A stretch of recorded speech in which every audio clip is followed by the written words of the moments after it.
ونستعينه ونستغفره ونعوذ بالله من شرور أنفسنا ومن سيئات أعمالنا. من يهده الله فلا مضل له ومن يضلل فلا هادي له، وأشهد أن لا إله إلا الله وحده لا شريك له، وأشهد أن محمدا عبده ورسوله. أما بعد، فإن خير الحديث كتاب الله، وخير الهدي هدي محمد صلى الله عليه وسلم، وشر الأمور محدثاتها، وكل محدثة بدعة، وكل بدعة ضلالة، وكل ضلالة في النار. ثم أما بعد، فقد قال تعالى في القرآن الحكيم بعد أعوذ بالله من الشيطان الرجيم: بسم الله الرحمن الرحيم. يا أيها الذين آمنوا لا تلهكم أموالكم ولا أولادكم عن ذكر الله، ومن يفعل ذلك فأولئك هم الخاسرون. وأنفقوا مما رزقناكم من قبل أن يأتي أحدكم الموت فيقول رب لولا أخرتني إلى أجل قريب فأصدق وأكن من الصالحين، ولن يؤخر الله نفسا إذا جاء أجلها، والله خبير بما تعملون. وقال الرسول صلى الله عليه وسلم: اغتنم خمسا قبل خمس، شبابك قبل هرمك، وفراغك قبل شغلك، وحياتك قبل موتك، وصحتك قبل مرضك، أو كما قال النبي عليه أفضل الصلاة وأتم التسليم। সম্মানিত সুধী, আল্লাহর অশেষ রহমতে আমরা এই মুহূর্তে মানায় সিয়াম এবং কিয়াম সহ বিভিন্ন ইবাদত বন্দেগীতে রমজান মাসকে কাটাতে পেরেছি। এজন্য বলি আলহামদুলিল্লাহ। মাওলার নিকটে দোয়া নিবেদন করি তিনি যেন আমাদেরকে রমাদানের বাকি কয়েকটি দিন পূর্ণ করার তৌফিক দান করেন। আল্লাহুম্মা আমিন। দরুদ এবং সালাম সেই মুখে দুধ রাসূল আকরাম মুহাম্মদ মুস্তাফা আহমদ মুস্তাফা সাল্লাল্লাহু আলাইহি ওয়াসাল্লামের প্রতি। আল্লাহুম্মা সাল্লি আলা মুহাম্মাদিন ওয়া আলা আলি মুহাম্মাদ। সম্মানিত সুধী, এই রমাদানের এই জমাটি বলা যেতে পারে আখিরি জমা। নিশ্চিত কথা যে এই জমাই হলো এই বছরের রমাদানের শেষ জমা, এবং হতে পারে আল্লাহ ভালো জানেন যে আপনার আমার অনেকেরই জীবনের শেষ জমা। আমাদের চিন্তা করা দরকার যে আমরা এই রমাদান মাসকে পেয়ে এটাকে কাজে লাগাতে পেরেছি কিনা, এর সদ্ব্যবহার করতে পেরেছি কিনা। যদি না হয়ে থাকে সদ্ব্যবহার, এখনো সময় রয়েছে। রহমত মাগফিরাত নাজাতের মাসের অবশিষ্ট দিন এখনো রয়েছে। আল্লাহ রাব্বুল আলামিন আমাদেরকে সবাইকে তৌফিক দান করুন যেন এই রমাদানের সিয়াম, কিয়াম, তেলাওয়াতে কোরআন, লাইলাতুল কদর সহ যাবতীয় পুণ্যের কাজগুলি করে জাহান্নাম থেকে নিষ্কৃতি পায় এবং জান্নাত পায়। আল্লাহুম্মা আমিন। সম্মানিত সুধী, এই জন্যই বললাম যে এই রমাদান আমাদের অনেকেরই শেষ রমাদান হতে পারে, জীবনের শেষ। যে নিঃশ্বাসের কোনো বিশ্বাস নেই। গত রমাদানে আমাদের সাথে রোজা রেখেছিলেন, কিয়াম করেছিলেন, লাইলাতুল কদর পালন করেছিলেন, সে চেহারাগুলি এই রমাদান দেখা যায় না, এবং তাদের সৎকর্মের মধ্যে বাধা হয়ে দাঁড়িয়েছে তাদের মৃত্যু। তারা শত ইচ্ছা করলেও একটা রুকু সিজদা করার তাদের আর অধিকার নেই, করলেও কোনো লাভ নেই। কারণ এই দুনিয়া হলো আমলের জগৎ, আর পরকাল হলো বিনিময়ের জগৎ।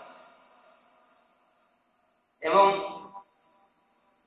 যারা ত্রুটি বিচ্যুতিকারী, অবহেলাকারী, তাদের মরণের মুহূর্তে কি অবস্থা ঘটে আল্লাহ রাব্বুল আলামিন তার চিত্র কোরআন কারীমের বিভিন্ন স্থানে তুলে ধরেছেন। যেমন কোরআনের এক স্থানে আল্লাহ বলেছেন সূরা মুমিনুন, রব্বির জিউন, অপরাধীরা যারা সারা জীবন অপরাধ ক্রাইম করে কাটিয়েছে, শরীয়তের বিরুদ্ধে অবস্থান নিয়ে কাটিয়েছে, নামাজ রোজা করেনি, পাপাচারিতায় লিপ্ত ছিল, এটাতে লোকদের নিকট যখন মৃত্যু চলে আসছে, তখন তারা আবার রব্বির জিউন লাআল্লি আমালু সালিহান ফীমা তারাক, হে রব আপনি আমাকে ফিরিয়ে দিন, লাআল্লি যাতে করে আমি আমাল সালিহান ফীমা তারাক, আমার ছেড়ে আসা দিনগুলিতে আমি কোনো সৎ আমল করি, আমি এই দিনগুলির পরিবর্তে আমি সৎ কর্ম করি। আল্লাহ কাল্লা, অসম্ভব, এটা হতে ইন্নাহা কালিমাতুন, এটা তার মুখের কথা।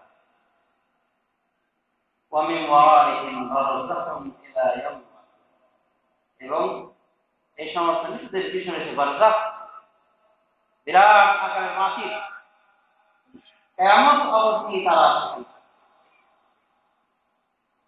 সময় শুধু এই হলো কিছু মৃত্যু ব্যক্তির আশা প্রত্যাশা, তারা আশা করবে কিন্তু তাদের এই আশা পূর্ণ হবে না। আল্লাহ বলেন কাল্লা, অসম্ভব। এই জন্য আল্লাহ রাব্বুল আলামিন সতর্ক করে দিচ্ছেন আমাদেরকে, আমরা যেন আমাদের এই জীবনটাকে পুরোটা এই না মনে করি যে প্রবাসী টাকা ইনকাম করবো আর দেশে পাঠিয়ে দেবো, বাস এটাই শেষ। এই জন্য আমাকে সৃষ্টি করা হয়, এটা যেন বরং আসল উদ্দেশ্য কি আমাদের সৃষ্টির পিছনে আল্লাহ রাব্বুল আলামিনের, সেটা যেন আমাদের স্মরণ থাকে। এই জন্য আল্লাহ রাব্বুল আলামিন আমাদেরকে বিভিন্নভাবে সতর্ক করে দিয়েছেন। সূরা মুনাফিকুনের লাস্টের কয়েকটা আয়াতে আল্লাহ রাব্বুল আলামিন আমাদেরকে ওয়াজ করেছেন, পুরো কোরআনটাই ওয়াজ। তিনি কি বলছেন? ইয়া আইয়ুহাল্লাযীনা আমানু, হে ঈমানদারগণ, লা তুলহিকুম আমওয়ালুকুম ওয়ালা আওলাদুকুম আন যিকরিল্লাহ, তোমাদেরকে যেন গাফিল না করে দেয় তোমাদের ধন সম্পদ, তোমাদের সন্তান সন্ততি আন যিকরিল্লাহ, আল্লাহর জিকির থেকে, আল্লাহর স্মরণ থেকে যেন তোমাদেরকে গাফিল না করে দেয়। ওয়া মান ইয়াফআল যালিকা ফাউলাইকা, আর যারাই এমনটি করবে, অর্থাৎ গাফিল থাকবে, ধন সম্পদ অর্জনের ছুটে সন্তান সন্ততির প্রতি অধিক কাম খাওয়ার কারণে যারা আল্লাহর জিকির থেকে গাফিল হয়ে যায়, ফাউলাইকা হুমুল খাসিরুন, তারাই হলো প্রকৃত অর্থে ক্ষতিগ্রস্ত। আর মানুষ ক্ষতিগ্রস্ত হয় এই দুটি কারণে, ধন সম্পদের কারণে ক্ষতিগ্রস্ত হয়, সন্তান সন্ততির কারণে। আর চিন্তাই করে কিসের কারণে? পরিবার পরিজনকে সচ্ছল করার জন্যই করে। ডাকাতি করে কেন? একই অবস্থা, তার সন্তান সন্ততিকে লালন পালন করার জন্য অন্যের রিজিককে সে কেড়ে নিয়ে আসে। তাহলে দেখা গেল সন্তান সন্ততির ক্ষতিগ্রস্ততার বিরাট কারণ। আল্লাহ সতর্ক করেছে, ইয়া আইয়ুহাল্লাযীনা আমানু, হে ঈমানদারগণ, লা তুলহিকুম ওয়ালা আওলাদুকুম আন যিকরিল্লাহ, তোমাদেরকে যেন গাফিল না করে তোলে তোমাদের ধন সম্পদ আর না তোমাদের সন্তান সন্ততি আল্লাহর জিকির থেকে। যারাই এমনটি করবে তারাই হলো প্রকৃত অর্থে ক্ষতিগ্রস্ত। এরপরে আল্লাহ আমাদেরকে আরো ওয়াজ করে বলছেন, وأنفقوا مما رزقناكم من قبل أن يأتي أحدكم الموت, আর তোমরা খরচা করো আল্লাহর রাস্তায় তোমাদের মৃত্যু আসার পূর্বে। মৃত্যু আসলে কি বলবে? فيقول رب لولا أخرتني إلى أجل قريب, কি বলবে? চলে আসলে বলবে, হে রব, আপনি আরেকটু আমাকে সময় দিলেন না কেন? আরেকটু আমাকে সময় দিলেন না কেন? লাআল্লি আমালু সালিহান ফীমা তারাক, লাআল্লি আমালু সালিহান ফীমা তারাক, যাতে করে আমি আমার ছেড়ে আসা দিনগুলিতে সৎ আমল করতে পারি। অন্য জায়গায় বলবে, এখানে বলা হয়েছে যদি আপনি আমাকে আর একটু সময় দিতেন তাহলে সদকা করতাম, দান করতাম, আর সৎ কর্মশীলদের অন্তর্ভুক্ত হয়ে যেতাম। কি করতে চাইবে? মৃত্যুর সময় যখন দেখবে আর কোনো উপায় নাই, মৃত্যুর ফেরেশতা দ্বার প্রান্তে উপস্থিত হয়ে গেছে, তখন এই কথাগুলি বলবে আল্লাহকে লক্ষ্য করে, হে রব, আর অল্প কিছু আমাকে সময় দিলেন, আর অল্প কিছু যদি আমাকে সময় দিতেন তার সদ্গা, দান সদ্গা করতেন। মানে দান সদ্গা করার কথা তার জীবনে মনে ছিল না। এই ৬০-৭০ বছরের জীবনে দান সদ্গা বলতে কিছু এত বকি আর সৎ কর্মশীলদের অন্তর্ভুক্ত ছিল। মানে কাজ ছিল অসৎ, আর দান সদ্গা খায়রাতের ভিতরে ছিল। এই জন্য এই দুটির কথা বেশি করে উল্লেখ, কারণ বুঝতে পারবে এগুলোর কি মূল্য। তখন আল্লাহ যদি চাইবে, সামান্য সুযোগ চাইবে, তখন ওই বিয়ে শাদী করার জন্য কি এটা এই সুযোগ চাইবে? বাড়ি সাজানোর সুযোগ চাইবে? সন্তান দেখার সুযোগ চাইবে? শুধু চাইবে যদি কাজ করে তার সরকার, আমি দান খয়রাত করব এবং সৎ কর্মশীলদের অন্তর্ভুক্ত হয়ে। আল্লাহ বলছেন, ওয়ালাই ইউআখিরাল্লাহু নাফসান ইযা জাআ আজালুহা, আর আল্লাহ রাব্বুল আলামিন কোন আত্মাকে, কোন ব্যক্তিকে সুযোগ দিবেন, সামান্য সুযোগ দিবেন, বিলম্বিত করবেন না, সামান্য, তার যখন মৃত্যুর সময় চলে আসে। আল্লাহু খাবীরুম বিমা তা'মালুন, আর আল্লাহ তোমাদের কৃতকর্ম সম্পর্কে খুব খবর রাখেন। সময় তো শুধু এই হলো মুমূর্ষু ব্যক্তির অবস্থায় আমাদের উচিত এই অবস্থায় উপনীত হওয়ার পূর্বে পূর্বে আমাদের অবস্থা। বাদশাহ হারুন রশিদ সারা মুসলিম বিশ্বের বাদশাহ ছিল। এই বাদশাহ মৃত্যুবরণের সময় খাট থেকে নেমে যান, সিংহাসন থেকে নেমে পড়ে, মাটিতে শুয়ে গড়াগড়ি দিয়ে আল্লাহর কাছে বলছেন, আল্লাহ, আপনার রাজত্বটাই প্রকৃত রাজত্ব, হারুনের রাজত্ব কিছুই না, মরীচিকা, হারুনের কি। অতএব আল্লাহ, তুমি হারুনকে ক্ষমা করে দিও। সে বাদশাহ হারুন বিদায় গ্রহণ করেছে, ভালো মন্দ পাখি টাকে সবাই দুনিয়া থেকে বিদায় নিয়েছে। আপনি চিরস্থায়ী থাকবেন। কারণ অনেক ধন সম্পদ অর্জন করেছিল, কারণের এত ধনভাণ্ডার ছিল, এত ধনভাণ্ডার ছিল, এই ধনভাণ্ডারের চাবিগুলি বহন করতে গিয়ে একটি বিরাট শক্তিশালী জামাত তাদের ঘাড় দেখা হয়ে যেত আর নইয়ে পড়ত। এত বিশাল বিশাল চাবি ছিল কারণের ধনভাণ্ডারের, যে ওর চাবিগুলো নিতে একদল অবস্থা খারাপ হয়ে গেছে। সে কারণ আর কোথায়? গর্ব করে, অহংকারে মুসা আলাইহিস সালাম দাওয়াতকে প্রত্যাখ্যান করেছিল। তার গর্ব অহংকারকে আল্লাহ রাব্বুল আলামিন সহ্য করেন, তার জমিন ভান্ডার সহ তাকে জমিনে তলে করে দিয়েছে। আর একটা অন্যায় করেছিল যে মুসা আলাইহিস সালামকে গ্রহণ করেনি নবী হিসাবে। আর একটা অন্যায় করেছিল, ইতিহাসে পাওয়া যায়, এক বেশ্যা মহিলাকে দিয়ে তার বিরুদ্ধে সাক্ষী দেওয়ানোর চেষ্টা করেছিল, যেন এই বেশ্যা মহিলা বলে যে মুসার সাথে তার জেনা বিচার হয়েছে, মুসা তার সাথে জেনা বিচার করেছে, নাউযুবিল্লাহ মিন যালিক। এই কথা বলতে গিয়ে স্টেজে মহিলা বলতে গিয়ে কথাটা জবান এড়িয়ে যায় এবং যেটা সত্য সেটাই বলে যে আমাকে কারণ পাঠিয়ে। টাকার বিনিময়ে মান সম্মান হরণ করার জন্য জবান উঠে যায় এবং সব ডিটেলস ওই মহিলা বলে দেয়। তো মুসা আলাইহিস সালাম তার উপর বদদোয়া করেছে, তার মুসা আলাইহিস সালামের বদদোয়া এবং কারণে অহংকারের কারণে আল্লাহ রাব্বুল আলামিন তাকে জমিনে অতল করিয়ে দিয়েছে। তার এই বিশাল মনোভাণ্ডার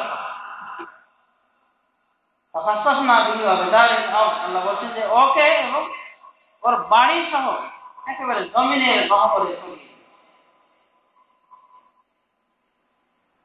এই ধনসম্পদের অহংকার কোথায় চলে গিয়েছে? অর্থ করি জমা করেছিল, সে অর্থ করি গেল কোথায়? সে মানুষগুলি কোথায়? একটু খেয়াল করা উচিত বন্ধুরা। এইভাবে চললে হবে না, আমাদের চিন্তা ফিকির করা উচিত যে এই রমজান হতে পারে আমাদের জীবনের শেষ রমজান। অতএব সেইভাবে আমাদের প্রস্তুত হওয়া উচিত ছিল, সেইভাবে আমাদের এবাদতবন্দি করা উচিত ছিল। আশা করি আমরা করেছি। আর আমরা যারা কিছু শিখাই গিয়েছি, আশা করি এই কয়েকটি দিনের ভিতরে আমরা সফল হওয়ার চেষ্টা করি। আল্লাহ রাব্বুল আলামিন অসীম দয়ালু। আল্লাহ রাব্বুল আলামিন তিনি তার বান্দাকে জাহান্নামে যেতে চান, কিন্তু বান্দা এরপর জাহান্নামে যায় তার চরিত্রের কারণে। সমাজে সুখী রাসূলুল্লাহ সাল্লাল্লাহু আলাইহি ওয়াসাল্লাম আমাদেরকে তার উপদেশে কয়েকটি কথা বলেছেন। তিনি বলছেন পাঁচটি জিনিসের অপর পাঁচটি জিনিসের পূর্বে পূর্বে মূল্যায়ন করবে, মানে মূল্য দিবে, কাজে লাগাবে। শাবাবাকা ক্বাবলা হারাম, তোমার যৌবন কাজে দিবে, বার্ধক্য আসার পূর্বে। সিহহাতাকা ক্বাবলা সাকাম, তোমার সুস্থতাকে মূল্যায়ন করবে অসুস্থ হওয়ার পূর্বে। ফারাগাকা ক্বাবলা শুগল, এবং অবসর টাইমকে মূল্যায়ন করবে, ব্যস্ত হয়ে যাওয়ার পূর্বে। হাতে টাইম আছে, টাইম পাস করার জন্য ওই তাস খেলা, পাশা খেলা, দাবা খেলা এগুলো না করে ওটা ভালো কাজে লাগাতে পারবে। ওটাকে মূল্যায়ন করবে। অবসর টাইমকে ভালো একটা কিতাব পড়তে হবে, ভালো একটা সিডি শুনতে হবে, কোরআন পড়তে হবে, হাদিস পড়তে হবে, এক কথা কাজে লাগাতে। ফারাগাকা ক্বাবলা শুগল, তোমার অবসর টাইমকে কাজে লাগাবে, ব্যস্ত হয়ে যাওয়া। এরপর হচ্ছে গিনাকা ক্বাবলা ফাকরি, তোমার প্রাচুর্যকে মূল্যায়ন করবে, ফকির হয়ে যাবে। মানে এই যে ধন সম্পদ আল্লাহ হাতে দিয়েছে, হতে পারে হাত শূন্য হয়ে যেতে পারে। অতএব ধন সম্পদ হাতের নাগালে থাকতেই এটা সৎ ব্যবহার করে। তার মানে এই অর্থ করি দিয়ে যাকাত ফরজ ধরে যাকাত আদায় করো, হজে যাওয়ার সমর্থ থাকলে হজে যাও, দুস্থ অসহায় গরিব মিসকিন অভাবীদেরকে সাহায্য সহযোগিতা করে এই টাকাকে কাজে লাগাও। এটাই রাসূলুল্লাহ সাল্লাল্লাহু আলাইহি ওয়াসাল্লাম গিনাকা ক্বাবলা ফাকর, ফকির হয়ে যাওয়ার পূর্বে তোমার প্রাচুর্য, তোমার ঘনিষ্ঠকে মূল্যায়ন। আর একটা কি বলেছেন? ওয়া হায়াতাকা ক্বাবলা, তোমার জীবনকে মূল্যায়ন করবে মৃত্যু আশা। মানে এই জীবনটা অত্যন্ত মূল্যবান, এই জীবনকে মূল্যায়ন করবে। যারা মদ খায়, গাঁজা খায়, যারা বেনামাজ, যারা মানুষের সাথে প্রতারণা করে, এরা কি জীবনের মূল্য দিয়েছে? মূল্য দেয়নি। এই জাতীয় লোকগুলি পস্তাবে আর বলবে রবের কে রব আমাকে ফিরিয়ে দিন, যাতে করে আমার ফিরে আসা দিনগুলিতে আমি সৎকর্ম করতে পারি। কিন্তু আল্লাহ কি বলবেন? না না, এটা অসম্ভব। এটা তার কথা, মুখের কথা, যেটা পূর্ণ হবার নয়। আল্লাহ রাব্বুল আলামিন এই জাতীয় বলবেন, ধমক দিয়ে বলবেন, আওয়ালাম আনবিরকুম মা ইয়াতাযাক্কারু ফীহি মান তাযাক্কারা ওয়া জাআকুম নাযীর। আমি কি তোমাদেরকে এমন বয়স দেইনি যে বয়সে একজন উপদেশ গ্রহণ করে যেতে পারত, এবং আমার পক্ষ থেকে কি ভীতি প্রদর্শনকারী আসুন, তাহলে এসব ওদের আপত্তি কিসের? আল্লাহ বলবেন এভাবে, আমি কি তোমাকে বয়স দিইনি যে বয়সে যথেষ্ট ছিল একজন উপদেশ গ্রহণকারী যেন উপদেশ গ্রহণ করে, আর এটি ছিল ভীতি প্রদর্শনকারী। সমেত শুদ্ধি যে বয়সটা উপদেশ গ্রহণ করার জন্য যথেষ্ট, এই বয়সটা কি আলামাই দিন বলে, তাফসীর কারণ বলে, এই বয়সটি হলো 40 বছর। 40 বছর বয়স হয়ে যাওয়া মানে যথেষ্ট সময় দিয়ে। এবং আল্লাহ যে বলছেন যে ভীতি প্রদর্শনকারী এসেছিল তোমার নিকটে, এই ভীতি প্রদর্শনকারীটা কি? এটা হলো আপনার চেহারা শুরুতে 40 হয়ে গেলে দেখা যাবে চেহারা শুরুতে পরিবর্তন আসতে শুরু করছে, আস্তে আস্তে বার্ধক্যের ছাপ পড়া শুরু করে। চুল মুখ কত সুন্দর ছিল, কালো কুচকুচে ছিল, পাকা শুরু হয়ে গেছে। এগুলো হলো মৃত্যু বার্তা, এগুলো হলো সতর্ক সাইরেন। সতর্ক দেওয়া হচ্ছে যে হ্যাঁ, তুমি পরকালে যাত্রী, তুমি সামান তৈরি করে নাও। সতর্ককারীর ব্যাখ্যায় আরেকটা বলা হয়েছে, নিজের আত্মীয় স্বজন মারা যাওয়া, নিজের বয়সের বন্ধু বান্ধবের মৃত্যুবরণ করা, এটা একটা সতর্ককারী। মানে আপনার বন্ধু মরল আপনি মরবেন, আপনার ভাই মরে গেল আপনি মরবেন, এটা একটা সতর্ককারী। আল্লাহ বলছেন আওয়ালাম নুআম্মিরকুম মা ইয়াতাযাক্কারু ফীহি মান তাযাক্কারা ওয়া জাআকুমুন নাযীর। আমি কি তোমাদেরকে দেইনি এমন একটা বয়সে একজন উপদেশ গ্রহণকারী উপদেশ গ্রহণ করতে পারতো, আর এটি ছিল তোমাদের নিকটে ভীতি প্রদর্শনকারীর ব্যাখ্যায় কয়েকটি কথাই বলা হয়েছে। চুল দাড়ি কেটে যাও, বার্ধক্যের ছাপ পড়ে যাও, অনুরূপভাবে আত্মীয় স্বজনের মৃত্যুবরণ, এগুলি সব ভীতি প্রদর্শনকারী। অনুরূপভাবে আলেমানদের কথাবার্তা শ্রবণ, ওয়াজের শোনা, খুতবা শোনা, এগুলোর মাধ্যমে সতর্ক করা হয়েছে। আল্লাহ রাব্বুল এগুলি কথা স্মরণ করাবেন ওই সমস্ত ব্যক্তিদেরকে যারা সময় চাইবে মৃত্যুর সময়, কিন্তু আল্লাহ রাব্বুল আলামিন কাউকে এক নিমিষও সুযোগ দিবেন। সময় তো শুধু এজন্যই আমাদের চেষ্টা করা উচিত, আমাদের জীবনকে মূল্যায়ন করা উচিত। রাসূলুল্লাহ সাল্লাল্লাহু আলাইহি ওয়াসাল্লামের এই 5টি উপদেশকে আমাদের হৃদয়ের গভীরে রেখে সে অনুযায়ী আমল করা উচিত। কি বলেছেন? শাবাবাকা ক্বাবলা হারামে, তোমার যৌবনকে কাজে লাগাও বার্ধক্যের পূর্বে। যৌবনকালের ইবাদত বন্দেগী আল্লাহর সবচেয়ে বেশি, এবং এই সময় ভালো ভালো কাজগুলি আদায় করা যায়। হজের কাজগুলি হজের মতো কঠিন এবং জটিল একটি ইবাদত, এই যৌবনকাল বেশি উপযুক্ত। কিন্তু দেখা যায় আমাদের দেশের মানুষ বুড়ো কালে যায়, তার মানে চিন্তা ভাবনা এটাই, এখন আর তওবা করে কি করবো, পাপ তো করতে আছে আরো করবো, একবারে লাস্ট জীবনে যত পাপ তাপ সব হয়েছিলাম মক্কায় গিয়ে মক্কায় রেখে চলে আসে সব। কিন্তু এই ভালো হওয়ার সুযোগ অনেকেই পায়। তারপরে ব্যবস্থা করতে হবে ভালো হবে। দেখা গেছে হজের মাঠে গিয়ে আমরা তো নিজে দেখেছি, হজ করতে গিয়ে যে পাথর মারাচ্ছে আর একজনকে দিয়ে, তওয়াফ করাচ্ছে আর একজনকে দিয়ে, মানে লাশ হয়ে পড়ে আছে। খোঁজ নিয়ে দেখেন হজে এই মরা লাশের মতো হয়ে পড়ে থেকে হজ হবে? আর হজটা কিভাবে আদায় হবে, কতটুকু শুদ্ধ হবে? মানুষকে দিয়ে দিয়ে সব কিছু করা। এর উপযুক্ত টাইম হলো যৌবন। আমরা লক্ষ্য করে দেখি অন্যান্য দেশে যৌবন কালের লোকেরাই আসে বেশি হয়, ইন্দোনেশিয়া থেকে, মালয়েশিয়া থেকে যুবক যুবতীরা হজে আসে। যত বিভ্রান্তিকর ধারণা রয়েছে আমাদের এই বাংলাদেশের ভিতরে, হিন্দি পাকিস্তানি, এই বুড়ো অসর্ব যতক্ষণ পর্যন্ত না হয় ততক্ষণ পর্যন্ত তারা হয়ে যায়।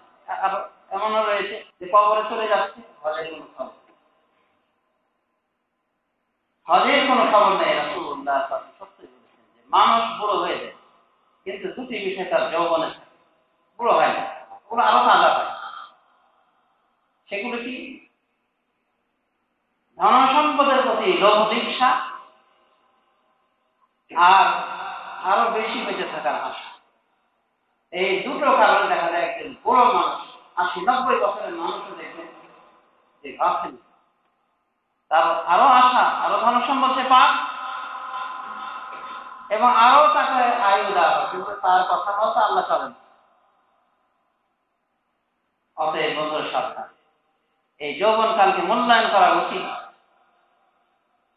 অনুরূপভাবে আমাদের মূল্যায়ন করা উচিত এই সারাটি জীবনকে বেঁচে থাকা, এটা একটা বিরাট আল্লাহর পক্ষ থেকে গনিমত। এটাকে আমাদের মূল্যায়ন করা উচিত। কারণ যারা আজ পৃথিবী থেকে বিদায় নিয়ে তারা কি কি চায় আমরা কোরআন হাদিস থেকে জানতে পারি, কিন্তু তাদের চাওয়া পাওয়ার মাধ্যমে অন্তরে মৃত্যুর মাধ্যমে তাদের সমস্ত আমলের ধারা বন্ধ হয়ে গেছে। একমাত্র তিনটি আমলের ধারা জারি থাকে, সেটা রাসূলুল্লাহ সাল্লাল্লাহু আলাইহি ওয়াসাল্লাম। তবে মুসলিম হতে হবে, একটা সৎকারে জারি, স্থায়ীতা, আগের উপকারী, আর সুসন্তান, যে সন্তান বাপের জন্য দোয়া করে মুসলিমদের ব্যাপারে। এই মাত্র তিনটি আমল বাদে সমস্ত আমলের ধারা বন্ধ হয়ে যায়। মানুষ মৃত্যুবরণ করে, মৃত্যুবরণ করার পর তসবিহ যখন করতে চাইবে, সুবহানাল্লাহ, আলহামদুলিল্লাহ, নামাজ পড়তে চাইবে, কিন্তু কথা হলো এই যে আল্লাহ বলেন ওয়াহিদা বাইনাহুম ওয়া বাইনা মা শাআ, তারা যা চায় তাদের মাঝে এবং তাদের চাওয়া পাওয়ার মাঝে অন্তরায় হয়ে তারা যতই চায় কোনো কাজ করে। ফেরাউন পর্যন্ত খোলা হয়েছে। হাত্তা ইযা আদরাকাল গরক, আল্লাহ বলছেন সূরা ইউনূসের ভিতরে, তাকে যখন পানি ডুবন পেয়ে গেল, পানি যখন সে ডুবতে শুরু করলো, তখন সে বলেছিল আমানতু আন্নাহু লা ইলাহা ইল্লাল্লাহ ওয়া আনা মিনাল মুসলিমিন। আমি এভাবে ঈমান আনলাম যে আল্লাহ ছাড়া প্রকৃত কোনো উপাস্য নেই। যার উপরে ঈমান এনেছে বনু ইসরাঈল, ওয়া আনা মিনাল মুসলিমিন, আর আমি মুসলিম হয়ে গেলাম, আমি মুসলমান হয়ে গেলাম। ফেরাউন কি বলেছিল? মুসলমান হয়ে যাওয়ার কথা এটা নিজের ঘোষণা যেতে হবে না, ঘোষণা গ্রহণযোগ্যতার ব্যাপার। আল্লাহ উত্তর দিয়ে বলেন আল আন ফেরাউন এখন তখন আসাইতা কবল অবশ্যই এর পূর্বে করেছিলি বিরুদ্ধাচরণ ওয়াসন্তানের মুসলিম, আর তুই ছিলি সেরা ফাসাদকারীদের অন্যতম। এই ফেরাউন যে বলেছিল মা লাকুম মিন ইলাহিন গায়রুহু, হে আমার জাতি, আমি তো দেখি না যে তোমাদের জন্য কোনো ইলাহ রয়েছে। আমি বলছি মানে সে ছাড়া কোনো ইলাহ নাই, কোনো মাবুদ নাই, সেই হলো মাবুদ। এই ফেরাউন যখন সেই লোহিত সাগরের ওই কাদামাটি খেয়ে তার পেট ভরে যাচ্ছিল, মৃত্যু নিশ্চিত যখন মনে করেছে, তখন সে লাইন করছে, কোনো কাজ নেই। তিরমিজি শরীফ হাদিসে রয়েছে আল্লাহ রাব্বুল আলামিন ওই ফেরাউনের, আল্লাহ রাব্বুল আলামিন ফেরেশতা জিবরিল ওই ফেরাউনের মুখে কাদা মাটি ঢুকাই দিয়েছে, ঢোকাচ্ছে এই ভয়ে যে হয়তো বা আল্লাহ রাব্বুল আলামিন অসীম দয়ালু, দয়া করে তাকে মাফ করে দেয় কিনা। এই কাদা মাটি তার মুখের ভিতরে ঢোকাচ্ছে, ওই লাইভার না বলতে পারে। আর আসলে লাইভার কাজে দিচ্ছে, লাইনাইল্লাহ কাজে দিচ্ছে সমাজ শুধু। অতএব আমাদের এখন প্রস্তুত হওয়া উচিত, এই সুযোগ থাকতেই আমাদের ব্যবহার করা উচিত। এই রমজান মাসের আখেরি দিনগুলোতে আমরা কিন্তু বেশি 27 তারিখ আমরা পার করে দিয়েছি। আমাদের সামনে আরো কয়েকটি দিন রয়েছে, এই দিনগুলিকে আমরা কাজে লাগানোর চেষ্টা করি। আল্লাহর কাছে মাফ চাই, ক্ষমা চাই। আল্লাহ মহাদয়, আল্লাহ রাব্বুল আলামিন ক্ষমা করার জন্য প্রস্তুত রয়েছেন, শুধু আমাদের ক্ষমা চাওয়ার মতো চাইতে। রাসূলুল্লাহ সাল্লাল্লাহু আলাইহি ওয়াসাল্লাম তিনি নিজে আল্লাহর কাছে ইস্তেগফার করতেন, ক্ষমা প্রার্থনা করতেন, তওবা করতেন, একবার 70 বার করে, আর একটা বার হয়েছে 100 বার করে রাসূলুল্লাহ সাল্লাল্লাহু আলাইহি ওয়াসাল্লাম দৈনিক বলতেন, কথা বলেন আস্তাগফিরুল্লাহ ওয়া আতুবু ইলাইহি, আস্তাগফিরুল্লাহ ওয়া আতুবু ইলাইহি। অত রাসূলুল্লাহ সাল্লাল্লাহু আলাইহি ওয়াসাল্লাম আগের গুনাহ পরের গুনাহ মাফ করেন, এরপর ক্ষমা চাই। আমরা অনেকে মনে করি যে পাপ করলেই ক্ষমা চাইতে হয়, এছাড়া ক্ষমা চাওয়ার দরকার নাই, ঠিক নাই। আর কেই বা এমন রয়েছে যার পাপ নাই। যদি কেউ মনে করে যে আমি কোনো পাপ করিনি, সে একটা পাপ, কারণ তার মধ্যে আত্ম অহংকার চলে এসেছে, এটা ইবলীসের স্বভাব। আপনি কি গ্যারান্টি দিতে পারেন যে আপনি যেভাবে নামাজ পড়তে আল্লাহ বলে সেভাবেই আপনি নামাজ পড়ছেন, যেভাবে রোজা রাখতে বলেন সেভাবেই আপনি রোজা রেখেছেন? ত্রুটি বিচ্যুতি হওয়া স্বাভাবিক। এই জন্য রাসূলুল্লাহ সাল্লাল্লাহু আলাইহি ওয়াসাল্লাম এক হাদিসে বলেন, যদি আল্লাহ আসমানবাসী জমিনবাসীকে শাস্তি দেন লাযযাবাহুম মা কানা যালিমান, তাহলে তাদের এই শাস্তিটা আল্লাহ রাব্বুল আলামিন ন্যায়সঙ্গতভাবে দিবেন, তার কোনো জুলুম হবে না। কারণ আল্লাহ যে অফুরন্ত নিয়ামত তাদেরকে দিয়েছে আসমান থেকে, এগুলি নিয়ামতের শুকরিয়া আদায় করার তাদের ক্ষমতাই নেই, কাউরই নাই, না জিবরিল, না ইসরাফিল, না মিকাইল, না জমিনবাসীদের মধ্যে শ্রেষ্ঠ নবী রাসূল, ওলিয়া উলিয়াগণ, আর সাধারণ মানুষ মিসকিন আল্লাহর হক আদায়ে সক্ষম। সুতরাং আল্লাহ রাব্বুল আলামিনের রহমতের আশাবাদী এবং শত আমল করার পরও নিজেকে অপরাধীর কাতারে ফেলা, আল্লাযীনা ইউতুনা মা আতাও ওয়া কুলুবুহুম ওয়াজিলা আন্নাহুম ইলা রাব্বিহিম রাজিউন। মুমিনদের পরিচয় আল্লাহ বলেছেন যে তারা যা দেওয়ার, যা দান করার দান করে, মানে যা ইবাদতবন্দি করে ইবাদত করে, ওয়া কুলুবুহুম ওয়াজিলা, এরপর তাদের অন্তর ভিতরে সন্তোষ হয়ে থাকে এই মর্মে যে তাদেরকে তাদের রবের নিকটে ফিরে যেতে হবে। মানে তারা যা দান করার, যা দেওয়ার আল্লাহকে দিচ্ছে, কিন্তু এরপর তাদের হৃদয় ভিতরে সন্তুষ্ট। মায়ের রাদিয়াল্লাহু তাআলা বলছে, ইয়া রাসূলুল্লাহ, তাদের কথা বলা হয়েছে এই আয়াতে, সম্ভবত ওরাই হবে যারা জেনার হিংসার করে, মদ্য খায়, এরাই মনে হয়, এদের কথা আল্লাহ বলেছে। রাসূল সাল্লাল্লাহু আলাইহি ওয়াসাল্লাম বলেছেন, লা বিল সিদ্দিক, এই সিদ্দিকের মেয়ে, মহাসত্যবাদীর মেয়ে, তোমার ধারণা ঠিক নয়, বরং ওরা হলো তারা যারা নামাজ পড়ে, রোজা রাখে, দান খয়রাত করে, ওয়ায়াখাফুন আল্লাহ ইয়াতাকাব্বাল মিনহুম, এরপরও তাদের ভয় হয় হয়তো বা এটা তাদের থেকে গ্রহণ করা হবে, বিভিন্ন কারণে হয়তো গ্রহণ হয়নি, আমলও করে, এরপরে ভয় করে যে গ্রহণ হয়তো বা হয়। সুতরাং অহংকার করার কোনো অবকাশ নেই। আমল করতে হবে, নিজেকে অপরাধীর কাতারে শামিল করতে হবে বা আল্লাহর কাছে মাপ চাইতে হবে। রাসূলুল্লাহ সাল্লাল্লাহু আলাইহি ওয়াসাল্লাম নিষ্পাপ হয়ে মাপ চেয়েছেন, তো আমরা তো পাপী, আমাদের আরো মাপ চাওয়া দরকার। সুতরাং সমাজে শুধু রমাদানের এই কয়েকটি দিন রয়েছে, এই কয়েকটি দিনে এবং রাতে আল্লাহ রাব্বুল আলামিনের নিকটে দোয়া নিবেদন করুন, আল্লাহর জিকির আজকার করুন, কোরআন তেলাওয়াত করুন, ইবাদতবন্দি কাটিয়ে দিন এবং প্রত্যেকেই মনে করুন যে আমার জীবনের হয়তো এটা শেষ রমাদান, এটা মনে করে আপনি ইবাদতবন্দি করুন। যদি আপনাকে ফাঁসির কাছে ঝোলানো হয়, লা কাদ্দারাল্লাহ, আর এর আগে যদি আপনাকে 2 রাকাত নামাজ পড়ার অবকাশ দেওয়া হয়, এই 2 রাকাত নামাজের ভিতরে কতটুকু আন্তরিকতা আসতে পারে? কারণ মৃত্যু তো সামনে, এই সময় পূর্ণ আন্তরিকতা, এটাই মনে করতে হবে যে আপনার এই শেষ রমাদান জীবন, সেই হিসাবে আপনি জীবনে আল্লাহ রাব্বুল আলামিন তৌফিক দান করুন। জাযাকুমুল্লাহু খায়রান, বারাকাল্লাহু লি ওয়া লাকুম ফিল কুরআনিল আযীম ওয়া নাফা'না ওয়া ইয়্যাকুম বিল আয়াতি ওয়া যিকরিল হাকীম।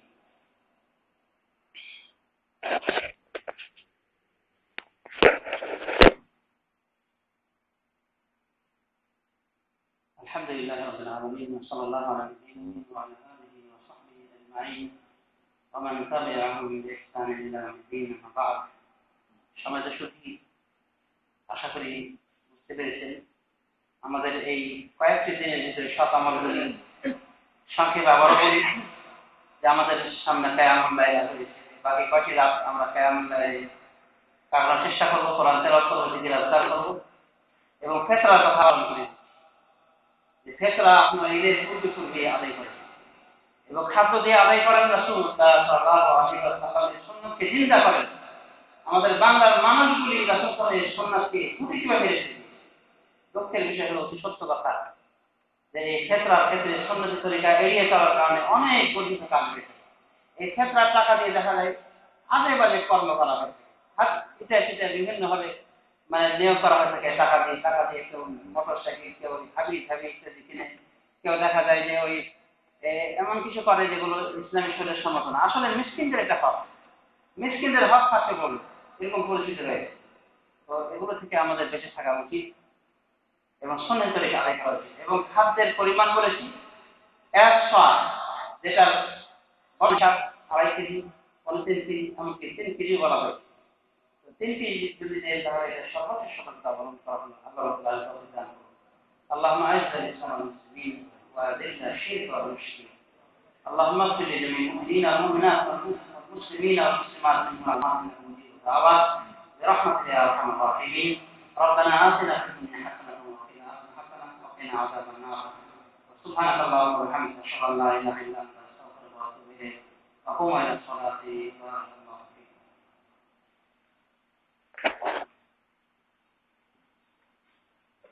الله أكبر